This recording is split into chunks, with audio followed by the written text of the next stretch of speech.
Welcome back to another reading and correcting of Stepping Up by me, Kindar, the Tiger Writes, and I, the Tiger Supervisor.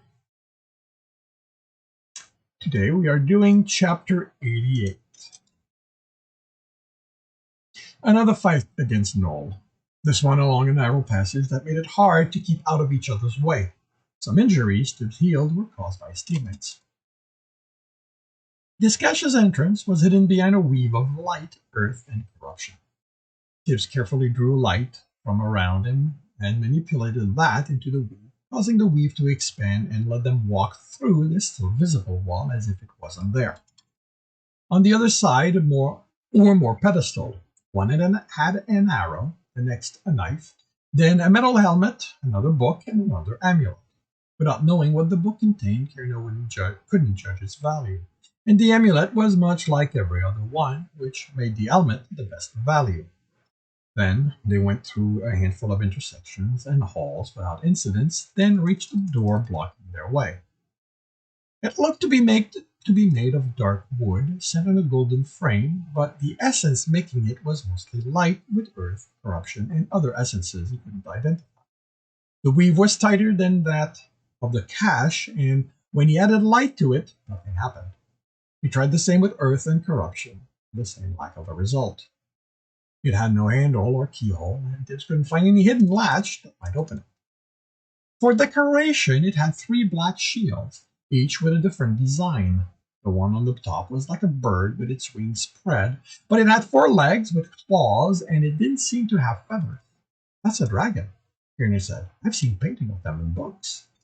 The way it's posed within the shield makes me think it's a crest, Mez added, which would make the one with the boar another crest. I don't know what that one is, indicated the bottom one, with the face of a golden animal, its muzzle open in a screen, surrounded by brown mane. It's a lion, Jekyll said. The arena in Mountain Sea had one while I visited Rosa. They're deadly, and it'll take 3 or 4 of the better fighters to take one of them down. So what does it mean? So what do they mean? And I ran a hand over them. They're part of the door. Just look at this. They don't move. The essence that makes them is woven into the door in a way that feels like it's all one thing. I've tried changing the weave, and I can't. It's too tight. I don't think that whatever we need to do is in the door. Maybe this serves only to distract us, further offered, keeping us from exploring more of the floor. You sense any secret? Jekyll asked. Many. But as with the others before, the sense of them is strange. There is an eagerness to the surrounding secret that I do not understand. They want us to discover them? Mez asked. I do not know. The caches, which want to be found, have a different sense to them. If we need to explore more of the floor, Kirno said, we're going to need to start mapping. Otherwise, we're going to get lost. Now, Jekyll said, as Tibs says, I can get us back. They look at each other, and Tibs motioned for the fighter to continue. I can sense the way we came here. It's not the dungeon doing it. I just have a memory of the stone that's around us. That's interesting. Does it work in the town? She asked. I just realized I can do this, Jekyll replied. And it's not like the town's filled with stone. He looked at Tibs. I just remembered the way we came. All right, then if being lost isn't a problem, how far do we go? She asked. Until we've reached until we've cleared the floor. Jekyll replied in a tone that asked why she was even asking the question. Why that was even a question. Do we have that kind of time? Mez asked. We did not bring provision, Condor pointed out.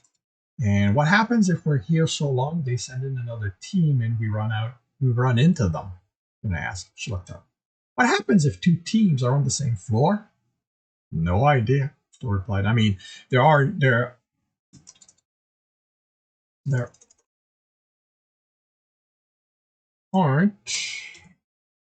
any rules Kenny knows of keeping it from happening, but none of the floors are designed for more than 1 team at a time. He was silent for a few seconds, although the only actual cost to anyone would be that you'd have to share the loot on the floor, since I can't control when teams enter and leave the floor. Tibs grinned at Jackal. If we don't mind sharing the loot, we can have another team here help us. Nope, Jekyll said firmly. There won't be any sharing of our loot. Can you tell us when the next team enters? He asked eventually. Not really, I don't. Actually, Kenny interrupted Stowe, it might be something better, and it would make the floor more of a challenge. We set a countdown, at the end of which we lock all closed doors so they can't proceed forward.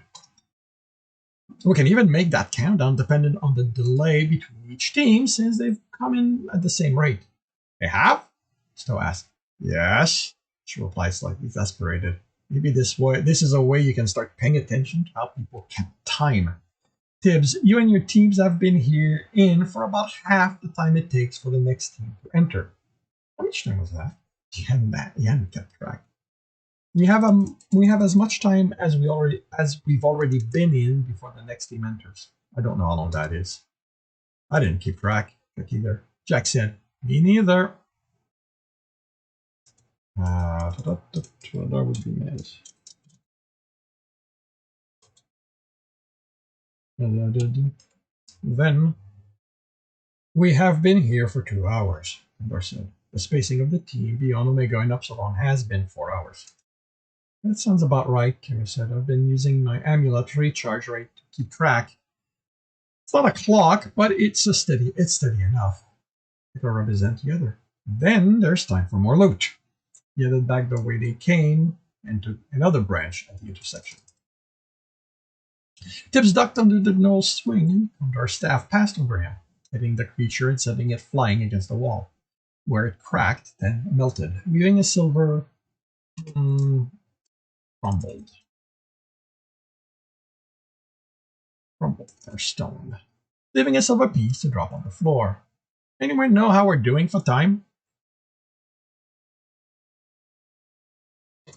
Mez asked, looking around for more opponents. No, Kira replied, then added, I haven't been able to let my amulet recharge with all these attacks. We keep going, Rico said, picking up the silvers. Yeah. What? This is narration, so the coins. Picking up the coins. If we encounter another team, we'll deal with it. Considering how large the floor is, we might not even know they're here. Will they be able to follow our trail by the cache we've left open? Mez asked. Or the fact there won't be any creatures along the way unless the dungeon puts them back? Can the dungeon reset a floor if we're still on it? That depends, Stowe answered, on if Gami is willing to break a rule or not.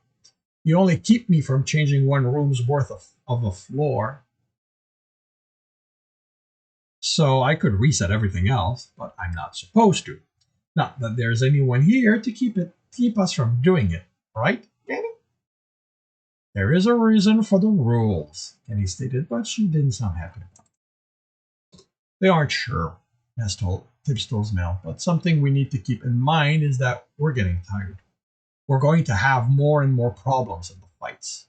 But you can heal the tired away, Jekyll pointed out. I can do it in myself, but when I heal you, you just feel better. Not like you slept. He grinned. But if you're saying I should practice that on you, I can do it. We're heading out, Jekyll hurried to say.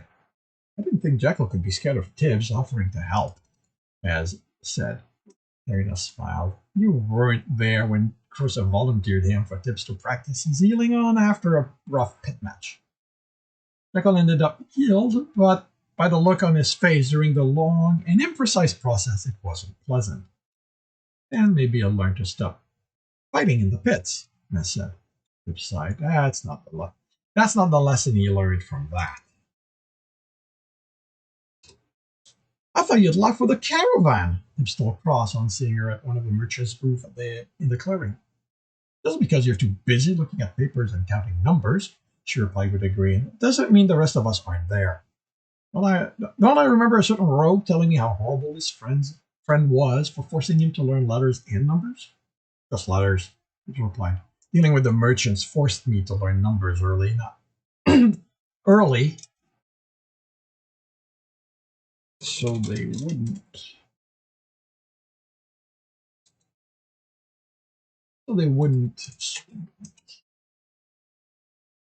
swindle me. Just letters, Tibbs replied. Dealing with the merchant forced me to learn numbers early so they wouldn't swindle me. I thought the merchants liked runners. Tibbs grinned. Merchants will swindle everyone, especially their friends. Their aunt taught me that. Learning early and with how the merchant loved putting numbers and calculation with everything they see. Okay, whoa. Learning them early, along with how the merchants loved including numbers and calculation with everything they sent him to explain why they didn't pay as much as they agreed to, had brought Tibbs to the point where he could count to the hundreds and not need to heal the headache away afterwards. That feels big. Learning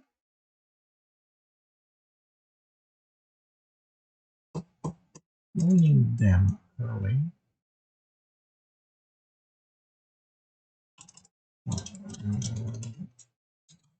Learning numbers early, along with how the merchant loved including numbers and calculation.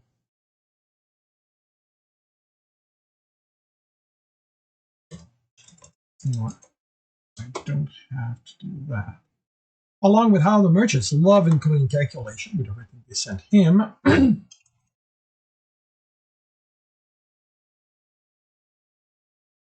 Yeah, wow, that's a big freeze. Don't know how to cut it up, though. Learning numbers early, along with how the merchants loved including calculations with everything they sent him to explain why they didn't pay as much as they'd agreed to.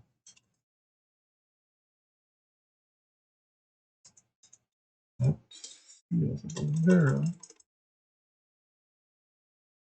sent him. Feels like I don't know the terminology, but it's nestled. To explain why they didn't pay as much as they agreed to, had brought Tibs to the point where he could count to the hundreds and not need to heal the headache afterwards. I'm going to leave that to the editor.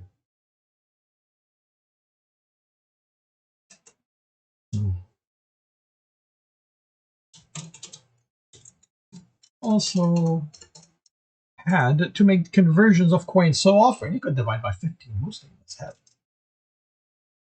Well, I'm still around.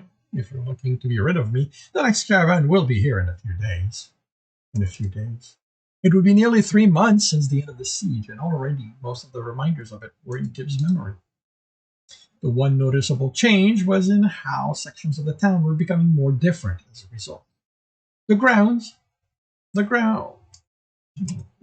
around the platform was already called the marketplace, on account of merchants setting up booths there for any travelers stepping off the platform. The only rule the guild had for them was that no one could build a permanent building on the open space. That part of the town was Harry's to protect. There was an approach to the attendants to the runners to protect them, but in spite of how the guild left everyone in the town, including them, to fend for themselves, they refused. The nobles wanted nothing to do with the runners' security or the guild, which found out through Serba they had been firm, loud, and vulgar when the guard leader had gone to them to inform them of the rules they'd have to follow. Tibbs hadn't bothered approaching them. Samuel told them the nobles had started were buying houses just outside their neighborhood, paying more than they were worth, and not doing anything with them. Tibbs didn't like it, but he had to go to Mayor. Tibbs hadn't.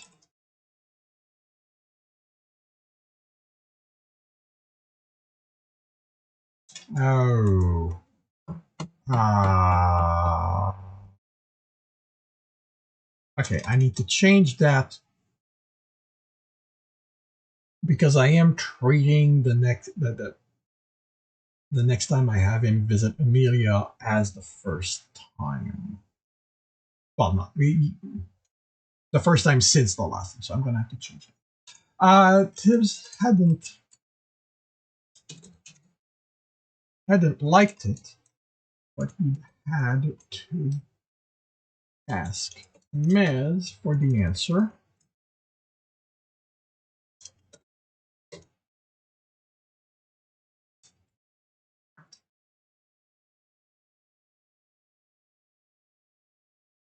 And you know what? I don't need that. Tibs had, this is Mez. They're not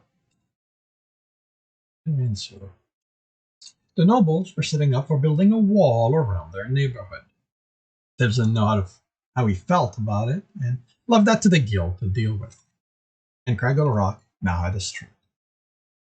Tibs did everything he could to keep it from happening, but the siege had left too many people broken and unable to leave, work, or even look after themselves. He got into a fight with Harry over that, over how the guild let it happen, and the guard leader didn't seem too happy about it when he shoved in Tibbs's face that Tibbs had demanded he be left to deal with the town. Tibbs had almost handed the town over to him at that. Why he didn't was that ultimately, no matter how much good Harry wanted to do, he'd do what the guild told him, and the guild didn't care about the town or the people in it. The merchants wouldn't help. There's no coin in it, Aaron told him sadly. His friends wanted to help, but even Tibbs had no idea how they could. He knew what he'd want to have happen to him when he lived in this street, but how did he ensure everyone there was fed properly, was healed when injured? A handful of the clerics did the rounds, but after one died of overexerting himself, they did so against their superiors' orders. Tibbs had discreetly healed some of the worst off, but it hadn't led to them picking up and leaving. They'd stayed there, not doing anything other than the bare minimum needed to exist. Tibbs didn't know how to heal whatever was broken in them, because as far as he sensed, they were okay. Only they clearly weren't. The one thing Tibbs could do was ensure no noble ever considered the street their playground. Enough runners had lived on the street or known of the street. Tibbs had no problem finding people to patrol it and kick any noble out as hard as needed for them to get the message. It took 6 beating and cost him 3 runners, but the nobles stayed off the street. His street. Then there was a pool. Darren had told him people had approached him regarding purchasing it away from him. How they'd found out the merchant was the one officially owning it now, Darren didn't know, but suspected a great use of coins. The amount we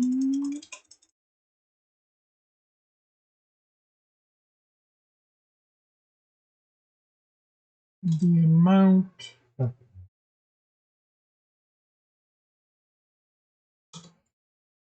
I'm not sure why I was doing that. It was large because I don't. Yeah. The amount was larger than Tibbs would fathom, which she suspected made refusing to sell it to them or anyone easier. Jekyll had found out that officially the guild owned the land where the pool of incursion was located, since the destruction of the garden caravan had come with the death of the owner and any family he had. So no one to pay what was owed to the guild. Tibbs couldn't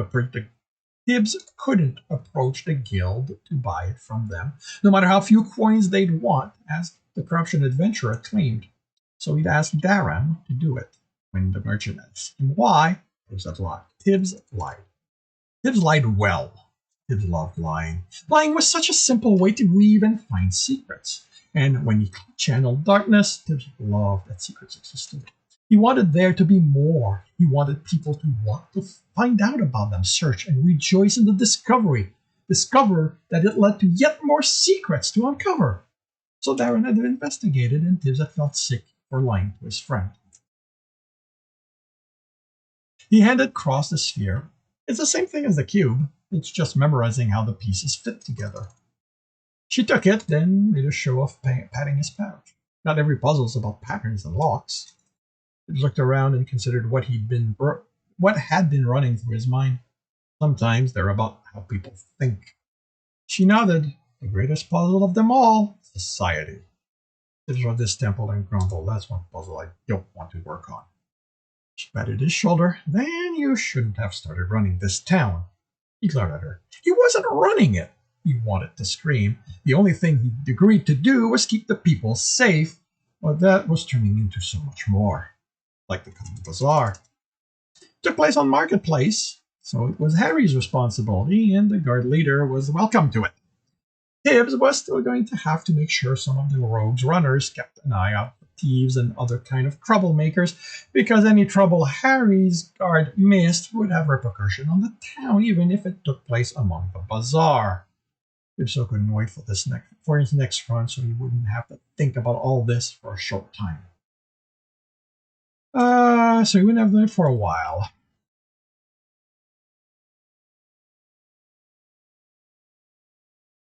And this concludes chapter 88 of Stepping Up. If you are enjoying this, please leave a like. If you want to know when the next one's going to be, subscribe and hit the bell. If you want to read the story, it's available for free on Royal Road. If you want to support me and read up to 3 chapters ahead of Royal Road, you can do so on my Patreon. If you want to listen to me do these live, it's every Tuesday morning at 8 a.m. Eastern Time on Twitch. The links are in the notes. And with that, I shall wish you a good day.